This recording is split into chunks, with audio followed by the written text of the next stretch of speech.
All right, so we are in the lair. We're in Jeff's shop, and we are going to be working on these beautiful tomatoes and things that he has back here. I am so excited about all of those. We're going to do a close-up here in just a minute and show you guys how beautiful those actually are, and I'll let Jeff explain what varieties they are and all that stuff, so you know where to get them when you're ready. But Jeff, are you excited? I'm excited. How long has it been since you've canned? I didn't do any last year because I had enough left over from the previous year. So yeah, so it's been 2 years, and I need a refresher course. So Okay, so how long had you been canning before that? oh, you know, I would can every fall, probably for the past maybe 10 years. But I grew up, I grew up doing this, so I'm maybe wasn't quite as involved when I was younger, like a kid growing up. But my mom canned everything, and so I've been around it my whole life. Cool. Yeah. All right, so today we're gonna put a lid on it. Here we go. Okay, so a couple tomatoes that we have today are these big old suckers, which This are is huge. which are those are gold medal. That is huge. And these are a large slicer that get, they say, anywhere from 1 to 3 pounds. These are, I haven't weighed these ones, but the one that I did weigh was 2.1 pounds. So not bad. And then Cherokee Purple. And then one other one that I have that looks a lot like this, but usually smaller, is a Sergeant Pepper. And I've gotten really into growing the heirloom varieties. We call them big uglies because this is my favorite variety. The Cherokee Purple is the best flavor. They're ugly. Yeah. But the flavor. But they have awesome flavor. Hands down the best. And I don't know. I like the way they look. They're usually really imperfect, and they definitely taste the best. So absolutely agree. All right, so what we're gonna do is we're gonna go through and we're gonna select. So we're gonna do 2 different things. We're gonna do tomatoes in a jar. So it would be basically taking a raw tomato. We're gonna blanch and peel it, and we'll walk you through that process. We're gonna blanch and peel, and then we're gonna quarter. If we're using something this big, we're gonna have to break it down a little bit more to fit it into some of these regular mouth jars. But we're gonna break these down, and then we're gonna put them in the jar. There are 2 methods. You can either hot pack or raw pack. We've opted to go ahead and raw pack since we're not entering these in the fair. We're not looking to sell them, and we don't mind the float on the bottom, which is basically where the water drops to the bottom and the fruit rises to the top. But nonetheless, it's not spoiled. It's not bad. It's just the way that it works. And since Jeff doesn't mind that sitting on his shelf, and I certainly don't mind that on mine, we're going to raw pack today. Hot pack would be cooking it prior to putting it in the jar, which reduces some of the water in the float, but again, not what we're doing today. And then the salsa, so we're going to separate. We're going to pick the ones that will be best for just the regular tomatoes, and then the ones that would be better for salsa. So we'll separate those out. We're going to, the ones that we're going to do for salsa, we're just going to run them through a vinegar wash. We're not going to peel them. That just saves time. There's nothing wrong with the peels. Jeff doesn't spray with anything, so we're not worried about chemicals or anything like that. So anyway, that's where we're gonna hop to next, and we'll jump in. We're gonna jump back in when we get there.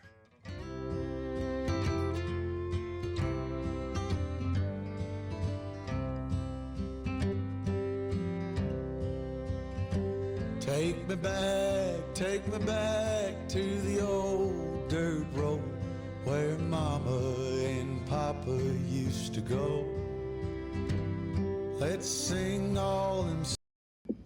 All right, so just so you can see what we're fixing to do, this is just some hot water. We're gonna pour a couple glugs of vinegar into this, and this is what we're gonna sterile wash our jars before we start canning. So that's really all you need. And then we've done the same thing with cold water in these tomatoes that we're going to be using for salsa because we're leaving the skin on. So we've just put a couple glugs of vinegar into these, and we're just going to let them sit for a little while. All right, so we're going to do a vinegar rinse on these jars. These are brand new jars, but we're going to go ahead and just let those get some vinegar in them, swirl them around. And then while we're doing this, we're also going to check the rim just to make sure that there's no cracks. So you can just run your finger around. If there are any cracks or anything, you'll feel it. But yeah, so this will sterilize the jars for our canning process. Okay, so we've got our tomatoes in the hot water. So it's just almost to boiling. So those little bubbles that you're seeing are the air bubbles escaping from some of the tomatoes. So what we're gonna do is we're gonna cook these until we see the skin splitting. As soon as the skin starts to split, we're gonna throw it into this ice bath here, and then we will show you how the peel comes right off. So our first one is done. See how the skin is starting to split off the tomato? So we're just gonna go right into our ice water bath. And if one is doing it and you put them all in at the same time, they're all getting ready to do it. So we're just gonna go straight into the ice bath. And sorry about the sun rays coming through the window here. We're out in my shop, and you know, not the best lighting, not the best for videoing, I don't think, but we're gonna roll with it. This is real life. Yeah, right. This is real life. This We're is not in Hollywood. Yeah. We're just a bunch of Oklahoma farmers. Yeah.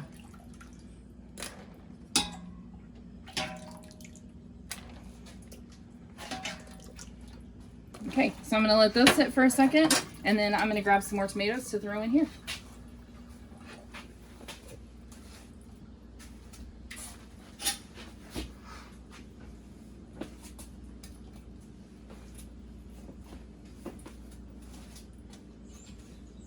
Okay, we're gonna let those cook. All right, so here it is. All we're gonna do is peel this off, and we're gonna put those in a bowl for just chickens for later. We're gonna cut this core out, and that skin is just gonna peel right off. And then we're gonna core this, and then it's gonna immediately go into jars. So let me get this cored, and then we'll be right back. All right, so we've got it cored, and we've got all the bad spots that there were just a few off. So now we're just gonna cut this up so that it fits into the jar. Jeff did not want them diced, he wanted them about quartered, and since this is a big guy, we're gonna more than quarter it. But it's just gonna go straight to the jar. And we're just gonna keep doing this until we have about 1 inch head space. We're gonna stuff them down in there, and then we will ultimately add like a tablespoon of vinegar, and then we'll fill the rest with water, and we're good to go.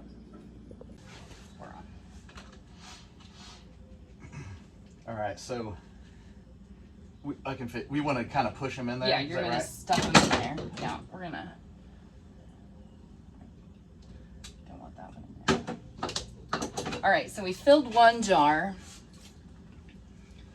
How beautiful is that gonna be? Super excited. We love diversity and color in our cans or jars. It's my favorite. Like super aesthetically pleasing. Yeah, very. Those look like peaches almost. It's They crazy. do. They're beautiful. So how did you get started canning? Well, mainly my mom. I mean, I grew up around doing all this kind of stuff, and so I've been around canning. I mean, I can remember my mom and grandma and sister sitting around and peeling anything and everything and getting it ready to can, and then, you know, me and my brothers would kind of be around. We more got in the way than anything probably, but definitely a lot of exposure to it growing up as a kid. I mean, really my whole life. And then when I became an adult, I got out of the Army and bought a small place, and first thing I wanted to do was put a garden in, and I had to call my mom and get you know, like, she lives out of state, so it, you know, but she read her notes of her canning notes out loud, and I, you know, wrote them so I would have, you know, her notes, and I've just always done it that way. And I didn't even look at it this morning, but I know it's very similar, if not exactly the way that you've talked about how you do it. So I know there are different ways to do it, but it was pretty much the same as what you're talking about. Sure. So yeah, anyway, I just it seems like this time of year, right when the heat gets here, you have like an abundance of tomatoes, and you can only eat so many fresh. Right. And I do sell at farmers markets, and well, actually I wholesale to a couple different farms and markets. But for my family's, winter storage, store, I just like having, well, as many tomatoes as I can get canned up. Because I will use them in roasts this winter. Use them. The salsa is always great. Here, have half of that big guy. And then chili is probably my favorite. When I have fresh canned tomatoes for chili, that's my fave. Yeah. But really for anything. So what else do you guys? For those of you that don't know, this is more than just. We good there? Yeah, that's good. This is more than just like a high tunnel and growing operation. They actually really homesteading and grow a lot of their own proteins here too. So let's talk about some of that. Like what all are you raising? Well, I would say the proteins is probably my favorite. We have Longhorn cattle for beef. And they're beautiful. I haven't bought beef in 10, 12 years maybe. Literally haven't bought any beef at all in that long, which is, it's a great feeling, but it's just, oh man, I just love it. Yeah. And then I also raise feeder pigs. So I'll buy, small piglets that are around here. Show pigs is a big thing, right? Mm-hmm. And then hand me one of those. But not all the piglets are show pigs, right? So, I don't know what the show pig breeders do with those pigs that don't, I think they sell them as feeder pigs, for pork. But, anyways, I've got a couple friends that do the show pig thing. They breed for show pigs, and whenever they have pigs that haven't sold as show pigs, then most of the time they're even 50 or 60 pounds. They're already fairly big for a feeder pig. Mm-hmm. And so I will scoop them up at a really good price and raise my own pork. I grew up on a hog farm in eastern Iowa, actually, and I gotta be completely honest, I did not like the pigs so much like growing up when I had to help dad, and my middle brother was always the big farmer. Mm-hmm. We knew at a very young age that he was going to be the brother that took over the farm, and that's exactly what he did, and is doing absolutely awesome today. But it was when I left the farm that I really started to appreciate it. I think mainly, maybe, and it might have had something to do with being, in a barracks building and boot camp with a bunch of drill instructors yelling at you. So it may have made me miss it a little bit more. But yeah. But yeah, I definitely. So when I got the chance to be able to raise some pork, I was all over it, and then we also have a little bit of chicken, mostly just for eggs, and some turkey, ducks, things like that. But it's more of an occasional thing. Sure. So Jeff has been, I would say you've kind of been my farm grocery store for a little while. We've known each other for a few years now. We actually met at an Oklahoma farm to table Christmas party that they were having, that Jeff and his wife, Christy, had hosted here. And they literally, if occasion arose at that party, we could have watermelon crawled home. We are not very far away. And I had no idea that they were even here. So it was really cool that the Oklahoma Farm to Table brought us together. Yeah, and we've been buddies ever since. My husband absolutely loves hanging out and talking to Jeff, and I enjoy it too. The farm, everyone here is super nice, including, well, they have one dog that's a little bit temperamental with me. Still, he'll come to love me, but this is his farm, and so that's just one of the things that we respect. Right. But yeah, so that we've known each other now for, gosh, probably 3 years. Yeah, at least. Yeah. Maybe more. Well, I've been canning for, gosh, about 5 or 6 years. I don't know. And for me, like my story and how I got into canning is a little bit different. But I really, I had left my job, my conventional job, to stay home with my special needs kiddo. And we just didn't trust the school with her. And the school, we're in a very small community, and really they're not set up to handle her. And so we decided that we would get everything paid off, and that I would quit my job and stay home, which is what I've done. And I felt like, not that my husband asked me to, but that I felt like I needed to contribute in some way. And I grew up kind of similar, but it was my grandma that was the canner, and my grandparents, they were avid gardeners, and my grandma canned everything. I mean, everything. And they had a cellar that they would store all of their canned goods in, and I just would ooh and ah over how beautiful that was. And every time she'd open a jar of peaches or tomatoes, it tasted like summer to me. Yeah. And so my grandma is part of it's an OHC club, or home extension group is what they used to be called, but she's been a part of this same club for like 50 years. Wow. And so when I started canning, I had my first garden, and it was a learning process. That's all I'm going to say. It was a learning process. But I had my first garden, and I started wanting to put things on the shelf. And so I started learning how to can different things. And I just, like with everything in my life, I just jumped straight in, no holds barred, no questions asked. I just jumped right in and was like, trial and error. We're just going to figure it out. I don't care how we strong arm everything. Yeah. And I fell in love with canning. Yeah. And maybe some, I know for me anyway, even with my mom she's canned probably her whole life. Right. And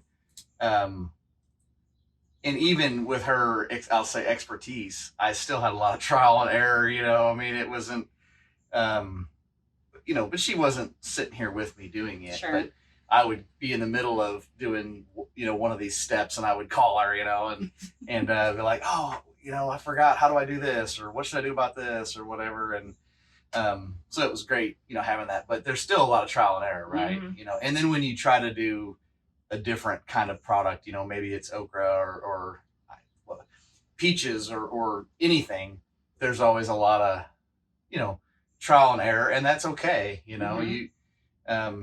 If a couple jars don't turn out, they don't turn out, and not the end of the world. Yeah, that's true. It's not. But yeah, so my grandma basically was like, you're going to have to start canning for the club. So they do fair entries, and she was like, we're all older and we don't want to can anymore. So it's on you. I'm paying. She basically invited me and my youngest daughter to a club meeting, and they have a lunch and then a meeting. And so I thought I was just going to get to have lunch with my grandma and these cool women that I've grown up around. And, she ended up handing me a piece of paper, and attached to it was a check. And she was like, I'm paying your membership for the year you're canning for the club. Good deal. I was just voluntold. And so, so that's how it started for me. But then it was just like, I really started expanding from like jams and jellies and just pickled things to like, what else can I get in a jar? What else can I save? And no pun intended there. Yeah. But yeah, what else can I put a lid on? Right. But and then it kind of went from there to like a small farmers market during COVID, where we were meeting at another farm that I hope to introduce you guys to at 3J Farms in Blanchard, Oklahoma. But yeah, started there, and then ultimately, you guys will meet Candace, who's a mutual friend of ours, farm friend, who owns I call it an indoor farmers market, because that's essentially what it is. And Jeff is one of the producers that sometimes has things there. But I now do all of the canning for her store. And then everybody had been asking, like, can you teach us to can? Well, I don't have that much time. Yeah. I've been traveling a lot with Highland Games and getting ready to leave the country for Highland Games. And my schedule's just been pretty hectic. So I basically pick up 1 day a week from Candace, and it takes me the whole week to can before I have to take things back and start all over. So this was a really fun opportunity. Definitely. When Jeff called or I posted something about, who wants to learn how to can, because I was trying to figure out how to put it all in one place for everybody. And Jeff was like, I've got tomatoes, come over. Yeah. Which we had been planning on doing this anyway, just for, just to put up for the winter. Mm-hmm. And so, I've not had this YouTube channel for very long. Right. And, so it was a video that I wanted to make anyway. And I don't know that I'm confident enough to, make a video about canning. Just maybe not experienced enough. So obviously you were the first person I thought of. And so this is great. I appreciate you being here. Well, I appreciate the invite. Absolutely. And the collab. This is, I'm really excited about this. But yeah, so for you, like, part of your YouTube thing is like when you're going to be sharing some of the things that you're going to be sharing, it's important for those things to be shared, because if we don't share them, they die. Right. Right. So, yeah, definitely. So it's important for me that like other people have the opportunity to learn this. I really started because I didn't trust mass food sourcing. That was part of the garden situation. I know that's part of what created this homestead too, was just not having faith in mass food distribution. So we wanted to be in control of that for ourselves, but we also wanted to know what was going into our food. That was really important to both of us and our families. So that's kind of what started our journeys, and we're very like-minded, and the people that you'll meet on this channel are also very like-minded. So. The people you'll meet in Jeff's channel, very like-minded. Individuals who are just looking for, an opportunity to control their own food source and control mainly what's in it. But then I don't know a single person that you'll meet on my channel that doesn't share. And that's just the way that it is amongst this community, really. For sure. So, and that's part of what I love about this community. Yeah, me too. Like the Oklahoma Farm to Table Network was fun. Yeah, definitely. Met some really cool people there. Oh, yeah, for sure. Me too. So maybe if this goes well and there's enough interest, maybe, again, we're in my shop, right? So I'm not really worried about a mess. I'm not worried. You know what I mean? That's why we're throwing everything in the sink. But maybe, we're out here. We've got the space. We can also set up table and chairs. Maybe we could do a canning class, like a hands-on canning class. I'd be down for in that. The future if people are interested. So let us know. Let us know what you think, and maybe we can do that. I don't know if we'll have enough time this year yet, but maybe next season. We'll see. As long as your high tunnel's producing. Yeah, right. Well, so far it's still doing really well. I mean, it really is. So part of what I love about Jeff's shop, and it's up to him on whether or not he posts a tour of his shop on his channel. But one of the things that I absolutely love is it is the quintessential homestead to me. Like it is exactly what you would expect to see, or what I would expect to see with someone who did not pour, their entire life savings. They didn't go get a massive loan to create this space. They used what was available. They used what they had. Everything in here is functional and has purpose. And I can't say that any of it is brand new. And I love that. Yeah. I love, like, this sink. I'm a sucker for an antique. So yeah. Like my canners are not new. My favorite canner is my grandma's that she's had for probably a millennia. She's had it for a very long time. And so Bertha is my favorite canner. Yeah, she's a big one. It's like 23 quart. If it's not broke, yeah, if it ain't broke, don't fix it. I'll give you this one and I'll throw some more in.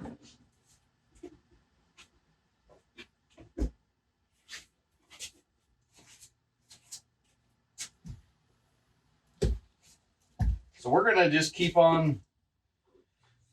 We're gonna keep on going here until our jars are full, and we'll pick up at the next step, which is we'll Well, once we get all the jars full, then we'll be doing the water bath, right? Yep. And that's the actual canning process. The actual canning process. So yeah. we'll pick up. So we're going to pick that back up in just a few. All right. So now we have all of those beautiful, gosh, that is so pretty. All those beautiful colors. So he's going to put just a teaspoon of salt in each jar. And then we're going to come back in and we're just going to add a tablespoon of vinegar. You can use vinegar or lemon juice. We've opted for vinegar today. And so we're just going to put a tablespoon of vinegar in these and then just top them off with water. And then they're going to go into the hot water bath. Okay, we've added our salt and vinegar and we've topped off with water. And now all we're going to do is just take a paper towel with some vinegar on it and we're just going to wipe the rim clean and then we'll put the lids on. All right, so now we're just going to put lids on. We've wiped the rims, we've filled all of that, and we're now just going to put the lid on, and we're only going to do these finger tight. So just to there, we don't want to go any further. It's not very tight. Air needs to escape from that. And into the canner they will go. So we will cover this with water and put a lid on it and then start cooking it. And we're going to let this go for a little while and then we'll be back. All right, canners are loaded and we are going to let this go for 45 minutes at a rolling boil. Okay, so we are making salsa. And so we gave our tomatoes a vinegar bath. So we didn't peel them. We've chopped up our onion, our bell pepper, banana peppers, jalapenos. So we are just putting that all in the food processor and we are just making this big pot of deliciousness over here. Oh. So yeah, we're gonna get this all, balance the flavors, figure out what we want to do and move on down the road.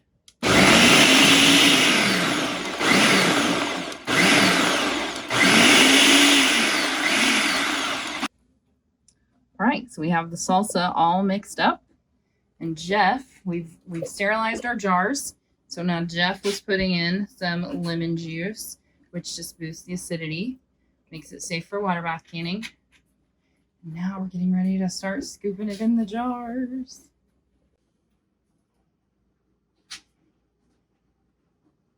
This ladle's a little bit too big, but. So we did not pre-cook the salsa, which basically just means that there will be some water settled on the bottom. These tomatoes were pretty watery, but we're happy about it. Like right there? So we're going to do a 1/2 inch headspace. So the way that they've designed these jars is this is 1 inch, this is a 1/2 inch, and then this top ring when you get around to this side is 1/4. So if you can see the 3, that's 1, 1/2, and 1/4. So when you're looking at your headspace rules for salsa, we want to do a 1/2 inch. Okay, so you were just saying that this is the first time you've ever canned salsa. Yeah. So on a scale of like 1 to 10, how difficult would you say this process has been? Super easy. Honestly, it's almost like the more you make, the easier it is because I'm used to making fresh salsa and, you're making just a small batch to eat right then. Well, this is, you pulverize everything to however, big or small chunks you want. And then you put it into one big pot or bowl or roaster or whatever you have. And it's almost easier this way to do a lot of it. So this is awesome. Well, and so we won't share the recipe, so don't ask. But I have a special recipe that I use. Not any weird ingredients or anything, just things that you wouldn't think about. And so Jeff, I brought him a jar that I canned yesterday. Oh man, dude. I canned it yesterday, and so he got a jar of that, and so we basically just redid that same thing. And so it was awesome. yeah, it's pretty good. I'm pretty proud of that one. Yep, you should be. But yeah, so this is super exciting. The only difference between what he's doing and what I did yesterday was he is not reducing this down. He's okay with the water on the bottom. Since I was canning for a store, I had to reduce it down and take some of that water off. But yeah, all in all, it's a fairly simple, straightforward process. Yeah. There's nothing super intimidating about salsa at all. Would you do this again on your own? I will definitely do it again on my own. Perfect. over here, we've got about 3 minutes left. We're just gonna peek. Oh yeah. Those are rolling, boiling. So what we'll do when these are done is we will shut this off and we will wait about 5 minutes to let it cool just a little, and then we will pull them out and we'll show you that process when we're ready.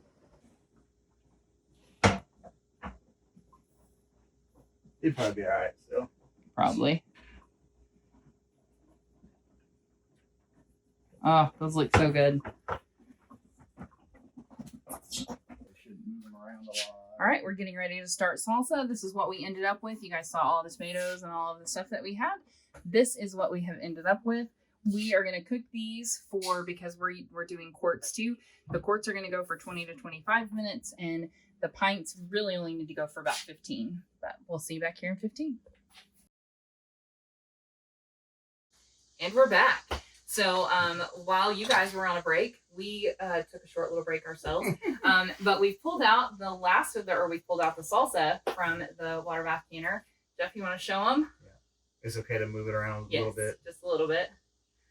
All right, so this is what the salsa looks like. All this stuff on bottom is just water. This is what we call a float. That is perfectly fine if it sits on the shelf like that, if it comes out of the canner like that. It's not ruined. It is perfectly fine. All this means is that we did not cook the water out of what we put into the jar. So if you don't do that, if you raw pack, you're going to have float. The tomatoes did the same thing. Again, that's perfectly fine to eat. It's perfectly fine to store. What you'll want to do if you end up with that is just shake it before you eat it.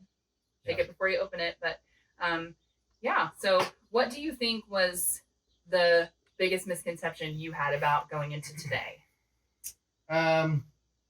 Just how easy it was, honestly. And with relatively few, tools or materials or whatever you want to call it. Just there's a lot of options as far as the size of jars, the widths of the mouths of the jars, and the salsa. I mean, I just wasn't thinking. I've always done small batch, just fresh to eat right then, and totally dumb, but wasn't thinking to mix up a huge batch, in one big pot. And then, I mean, because we probably made over a gallon, right? This would be well over a gallon, couple gallons of salsa. And that way you get the consistency and you're not making one jar at a time to can. And I don't even know why I was thinking that. I just had it in my head that way, I guess. I don't know. But so, we made the one big pot of it and then got the consistency and taste we wanted, and then moved it to the jars, which you guys saw all that. But that's just, I just wasn't thinking that way in my head, I guess.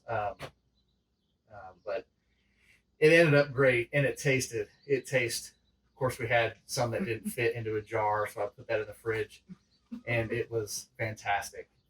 Yeah, very good. Yeah. So what do you think would hold people back from doing this themselves? Like, if you hadn't had prior canning experience, what would hold you back from doing this? Well, I mean, there is a lot of information out there. People do this all different ways, and not to say any of it's wrong. Some may be more difficult or more work or whatever than other ways, but I don't know, that could probably get a little bit overwhelming if you're looking into it and you're researching it, watching videos or whatever. It might be kind of a lot to take in, but I just say find a way you think that you want to run with it and see if it works. I mean, if it doesn't work out, the worst that's going to happen is you're going to waste some tomatoes. Right. So I would say there's a lot of information out there. Some of it is great, some of it is not great. And I would just say find someone that you trust to teach you. If that person is me, that's great. If that person becomes Jeff, I hope so. That would be great too. So do you think that you'll can again? Yeah, definitely. With or without help? Oh yeah. Okay. Yeah. Good. Yeah. Well, I will just say that I'm really proud of you. You did a really great job today, and Hey, real quick too. So as far as the materials or the items you would need, you can buy a kit, right? I mean, you buy a kit. Tractor Supply, Atwoods, even Walmart even sells these kits. Yeah. You can get them on Amazon, whatever. But it's basically like one of these large pots with a lid. They, I think, normally come with a what do you call the little thing for the grate that keeps the like cans, a rack, a canning rack. And then there's this little tool here that slips over the jar and because they're hot, right? So you got to move them around. So that's what this is for. I think earlier in the video, you saw the funnel, right? So it fits in the jar and it just makes less mess, makes things a little easier. The jars, you can reuse, so don't ever throw your jars away because you reuse them. And then so these are called the rings, right? Rings, yep. So these are the lids, kind of the outside portion of the lid that has the threads on them. And then the only thing that may have to be new each time would be the actual lid with the actual lid, right. Which is, they come in boxes of, I don't know, 12. It's just a tiny little box, but I don't want to zoom in too much. Tell me when to stop. But they're just the lid, and then this is the part that goes up against the glass. It's kind of it's not rubber, is it? It's an adhesive seal. Yeah, and an adhesive, and that's the part that is causing the vacuum. So you would need these. So it doesn't take a whole terrible lot. I don't know what the kits sell for. I would say for $150, don't you think? I imagine you can get a good start for that. Yeah. So like this one is mine. This one on the back side, I found it at a garage sale for $5. Yeah. That's even better. Yeah. My canners, I found one at a garage sale for I think it was like $10. It just needed a new seal. And I was able to go online and purchase all the parts that it needed. I basically like reworked the whole thing. But that's pressure canning. That's a whole different video and a whole different monster. But yeah, I would say if you're hesitant on starting on something, just find a good, decent recipe. I will always recommend finding the oldest, most old-fashioned way of doing something because they had it figured out. We've overcomplicated it. This was so easy. A lot of people will steer clear of canning like just regular tomatoes because they're a lower acid food. But you can add acid and water bath it, and it's done in, I think we were done in 45 minutes with that in the canner. But I mean, really, we just shared the workload, and that's the way I think is best. Many hands make light work. So sure. yeah, but and Jeff was a willing student, but kind of cheated because he's already had some experience canning, just a little rusty maybe, but yeah. Well, appreciate everybody being here, and we're gonna share this video after Chief edits it, and so it'll be on my YouTube page, and then we also have a Facebook page. We'll put all the links in the comments, and then for your pages, I wanted you to talk about your athlete page and everything so else. If you'll remember, I'm a Highland Game athlete, and there's some really cool stuff that's going on there. I'm getting ready to travel internationally for Masters World Championships. I'll be going to Switzerland to throw there for the championship. And then we'll go over to Scotland, and we've convinced them to let a bunch of old women from the United States take the field for the first time ever at the most prestigious and oldest Highland Games in Scotland, the Braemar Gathering. It's the game the royal family attends, kind of a big deal. So we're making history. It's really exciting. And then, of course, we'll be touring around Scotland a little bit and some of Switzerland, too. So Laura Anthony, you can search Laura Anthony Athlete on Facebook. And then we have Put a Lid on It. Family Canning is our canning page. And then, of course, if you found us on YouTube, it's Put a Lid on It Family Canning. And we'll leave links to all that in the comments. I think I've got that figured out. So anyway, we'll leave links to all that in the comments, and I appreciate you being here. I appreciate It's you been having fun me. catching up. Yeah. And appreciate everybody. And Yeah. we'll see you next time.